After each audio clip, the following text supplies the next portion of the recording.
Halo semuanya, kami dari kelompok 4 mata kuliah Ilmu Perundang-undangan Lokal G. Sebelumnya, perkenalkan nama saya Imadi Cinta Mutiara dengan NIM 2410611095.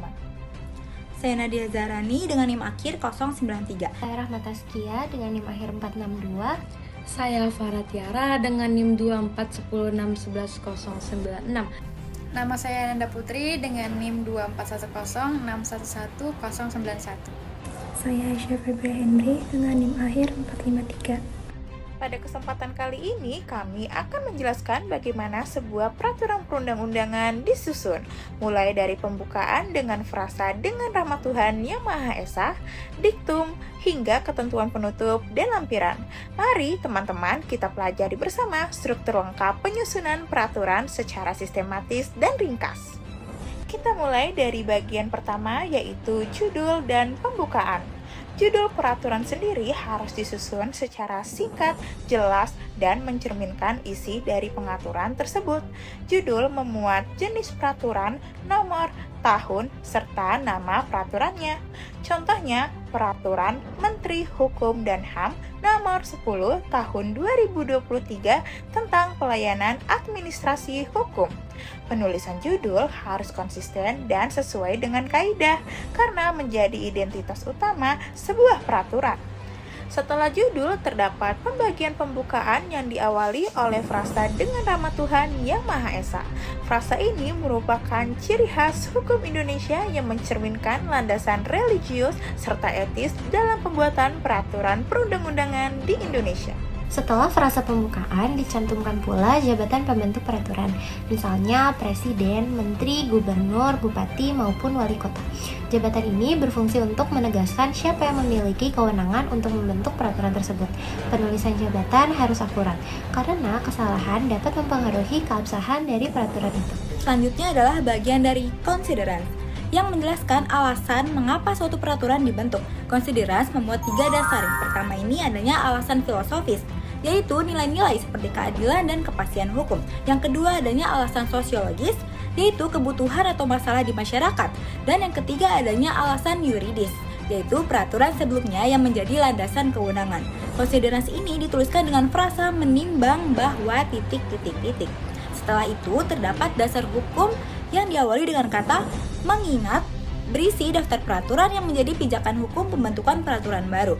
Kedua bagian ini memastikan bahwa suatu peraturan dibentuk karena adanya alasan yang tepat dan sesuai hierarki peraturan perundang-undangan. Berikut adalah bagian diktum, yaitu pernyataan resmi dari pembentukan peraturan yang menegaskan apa yang ditetapkan. Diktum diawali dengan kata memutuskan, lalu diikuti dengan menetapkan. Pada bagian inilah pembentukan peraturan menyatakan judul peraturan secara tegas. Misalnya, menetapkan peraturan menteri tentang diktum berfungsi sebagai penghubung antara konsideran dan batang tubuh. Setelah pernyataan menetapkan, barulah seluruh isi pengaturan dituangkan dalam batang tubuh. Dengan kata lain, diktum adalah titik penegasan bahwa pembentukan peraturan secara sah menetapkan norma yang akan berlaku. Selanjutnya masih ke bagian utama, yaitu batang tubuh. Pertama, ada ketentuan umum yang berisi definisi maupun batasan istilah agar tidak terjadi penafsiran yang berbeda.